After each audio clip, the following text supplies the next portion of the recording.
কে চান না আর্থিক সচ্ছলতা?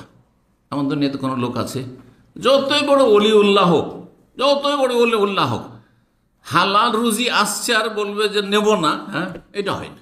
নেব, নিয়ে আল্লাহ সন্তুষ্টির জন্য লাগাবো, কাজে লাগাবো। যদি সত্যি আল্লাহর অলিউল্লাহ হয় যে আমি এই আগামীর জন্য কোনো চিন্তা করি না, যেটা আম্বিয়া রসুলগণের উত্তম চরিত্র, যেটা রসুল্লাহ সাল্লাম শিখেছেন, যেটা সাহাবাই কেরামদের উত্তম চরিত্র, উত্তম আদর্শ, যে ধন সম্পদ আসুক, কিন্তু এই ধন সম্পদ আল্লাহর নিয়ামত, আল্লাহর সন্তুষ্টির কাজে ব্যয় করব। কিন্তু সবাই পয়সা চায়, কে চায় না সচ্ছলতা? তো যদি আপনি আর্থিক সচ্ছলতা চান, রিজিকের বরকত চান, তাহলে আত্মীয়তা সুসম্পর্ক আপনি ভালো রাখুন, মজবুত রাখুন। যত ভালো রাখবেন তত বরকত হবে। 3 নম্বর ফায়দা, দুনিয়ার ফায়দা। কে চায় না দীর্ঘায়িত হইতে, যে দুনিয়া বেশি দিন আমি সুস্থতার সাথে বাঁচি? হ্যাঁ, অসুস্থ হয়ে বাঁচতে চাই না, কিন্তু সুস্থতার সাথে কেউ বাঁচতে চায় না, সবাই বাঁচতে চায়। একজন মুমিন এই জন্য বাঁচতে চায় যে আল্লাহ, আমি যদি সুস্থতার সাথে 80, 90, 100 বছর বাঁচি, তাহলে আমার অনেক ইবাদত বন্দেগী হবে। হ্যাঁ, অনেক সালাত পাবো, অনেক জুমা পাবো, অনেক রমজান পাবো, অনেক লাইলাতুল কাদার পাবো, অনেক ইবাদতবন্দি করার সুযোগ পাবো, অনেক হজ উমরা করার সুযোগ, ঠিক কিনা? কিন্তু একজন দুনিয়াদার, সেও বাঁচতে চায় কিসের জন্য?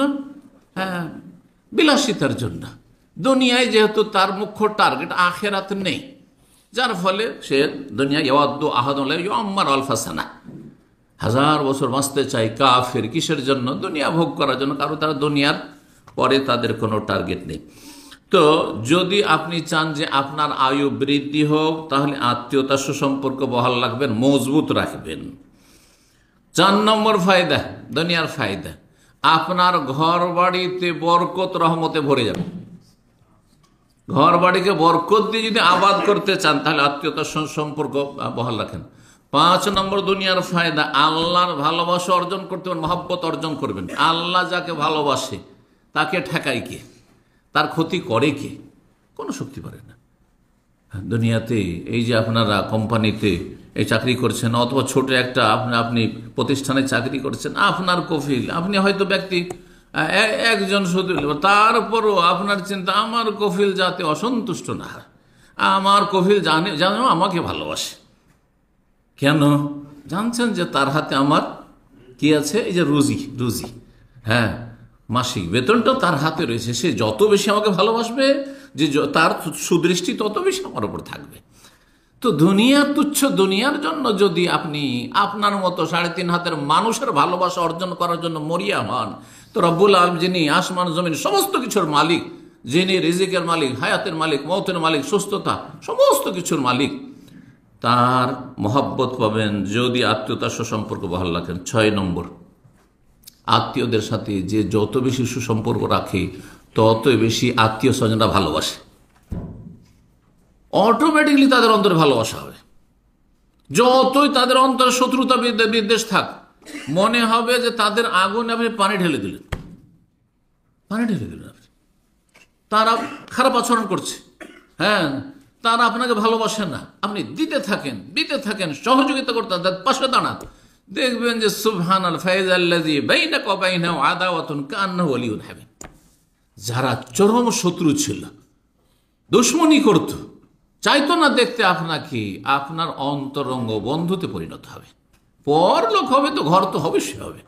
জি, দিতে থাকবেন আপনি। সাময়িক হয়তো ব্যতিক্রম কখনো কখনো দেখেন, আপনি 2-4 বছর এতদিন দিচ্ছি, এতদিন দিলাম, তারপরও খারাপ আচরণ দিতেই থাকেন আপনি। কারণ ওর কাছে আপনি বদলার এটা আশা তো আপনার না। আপনি একজন ইমানদার মানুষ, আপনি পরকালে বিশ্বাসী, আপনি রবের কাছে নেবেন এই আশা সবসময় রাখবেন।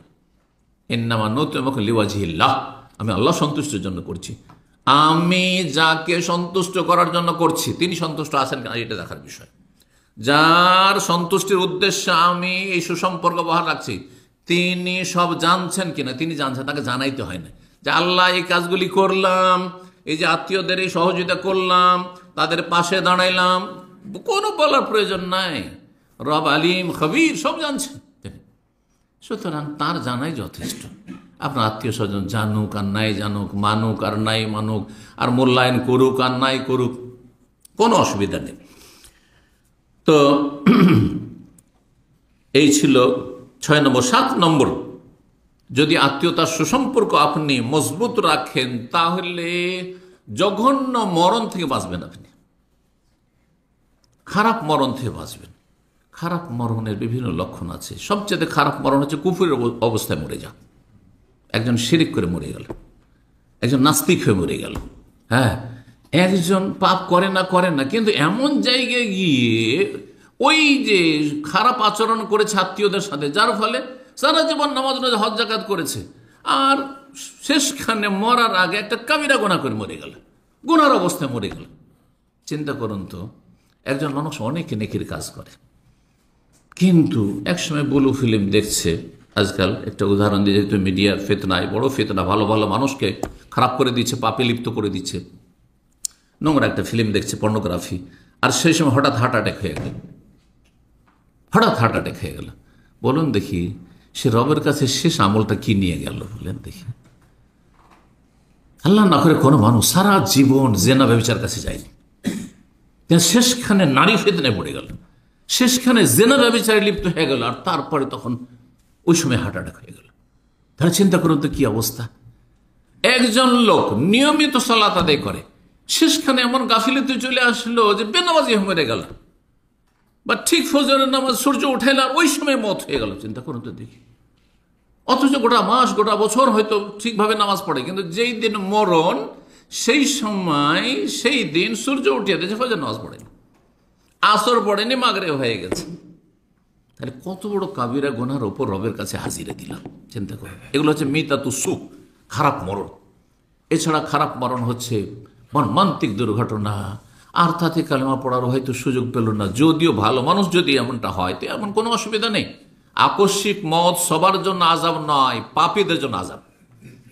আকস্মিক মত হঠাৎ করে যদি কারো মরণ হয়, সেটা অসৎ লোকদের জন্য আযাব, যে কালেমা পড়ে তওবা করার চান্স পেল না। আর একজন ভালো মানুষের মত হলে অসুবিধা নেই, হঠাৎ মত হলে কোনো অসুবিধা নেই, কারণ সে সবসময় তো ভালো কাজই করছে। কিছুক্ষণ আগে তো সালাত আদায় করে এসছে, কিছুক্ষণ আসলে জিকির আজকার করে এসছে, আর সে তো কোনো গুনার কথা করে না, বলেও না। সুতরাং আমরা অনেকে যে ভুল ধারণা রাখি যে হঠাৎ করে মরে গেছে, লোকটা কলমা পড়তে পেল না, না, এটা ভালো মানুষদের জন্য কোনো দোষের বিষয় না। ভালো মানুষ সবসময় কাবিরা গুনাহ থেকে বেঁচে থাকে, আর যারা খারাপ মানুষ তাদের জন্য আযাব, হঠাৎ করে মরণ। তো খারাপ মরণ থেকে যদি বাঁচতে হয় তাহলে কি করতে হবে? আত্মীয়তার সুসম্পর্ককে মজবুত রাখতে হবে। সহিহ বুখারীতে 5526 নম্বর হাদিস, রাসূলুল্লাহ সাল্লাল্লাহু আলাইহি ওয়াসাল্লাম থেকে আবু হুরায়রা রাদিয়াল্লাহু তাআলা বর্ণনা করেছেন। এই হাদিসটি কয়েকবার করে সহিহ বুখারীতে এসেছে, একটি জায়গা রেফারেন্স দিলাম। মান সাররাহু আইয়ুবসাতা লাহু ফি রিজকিহি, কেউ যদি নিজের জন্য পছন্দ করে যে তার রিজিকের দ্বারকে প্রশস্ত করে দাও, আল্লাহ অফুরন্ত রিজিক দিক, রিজিক নিয়ে যেন কোনো টেনশন না হয়, কি খাবো, কি করে চলবো, কি করে সংসার চালাবো, কি করে এত বড় পরিবার সামলাবো, কি করে এতগুলি দায়িত্ব পালন করব। যদি সে এগুলো টেনশন থেকে মুক্ত থাকতে চায়, রিজিকের দ্বারকে প্রশস্ত করতে চায়, আর আয়ুকে বৃদ্ধি করতে চায়, সুস্থতার সাথে আমি দীর্ঘদিন বাঁচবো, আল্লাহর ইবাদত বন্দি করব, আমি দুনিয়াতে আমি প্রিয়জনদের সাথে সুস্থতার সাথে থাকতে চাই, তাহলে ফালিয়াসেল রাহেমাহু, আত্মীয়দের সাথে সুসম্পর্ক যেন বহাল রাখে। মা আয়েশা রাদিয়াল্লাহু তাআলা আনহা মারফু বর্ণনা করেছেন নবী সাল্লাল্লাহু আলাইহি সাল্লাম থেকে, যে সেলাতুর রাহেমে আত্মীয়তার সুসম্পর্ক বহাল রাখা, ওয়া হুসনুল জেওয়ার, আর প্রতিবেশীদের সাথে সদাচরণ করা, ওয়া হুসনুল খুলুক, এবং সৎ চরিত্রের অধিকারী হওয়া, ভালো চরিত্রবান হওয়া, ইয়ামুরানে দেয়ার, এগুলি কি করে? ঘর বাড়িকে বরকত রহমত দিয়ে আবাদ করে। ওয়াজিদানে ফিল আমার, আর মানুষের আয়ু বৃদ্ধি করে। হাদিসটি ইমাম আলবানী রাহিমাহুল্লাহ সিলসিলা সহিহা, যে সহি হাদিসের সিরিজ তার রয়েছে, তার 519 নম্বরে হাদিসটিকে সহি বলেছেন। জি, মুসনাদ আহমদে হাদিসটি রয়েছে। এছাড়া মুসনাদ আবু ইয়ালাতে একটি হাদিস রয়েছে, যেটি আগের হাদিসটি সহি, তার সমর্থক, যদি এই হাদিসটিতে খানিকটা দুর্বলতা আছে মুহাদ্দিসিনদের নিকটে। ইন্না সাদাকাতা, দান সাদকা কেউ যদি করে, ওয়াসিলাতার রাহিম, আর যদি আত্মীয়তার সুসম্পর্ক বহাল রাখে, ইয়াজিদুল্লাহ বেহমা ফিল উমরে, আল্লাহ এর মাধ্যমে আয়ু বৃদ্ধি করে দেবেন। ওয়াদফা বেহমা মিতাতাসসু, এবং জঘন্য মরণ থেকে আল্লাহ রক্ষা করবেন। জঘন্য মরণকে আর খারাপ মরণকে আল্লাহ প্রতিহত করবেন, দূরে রাখবেন।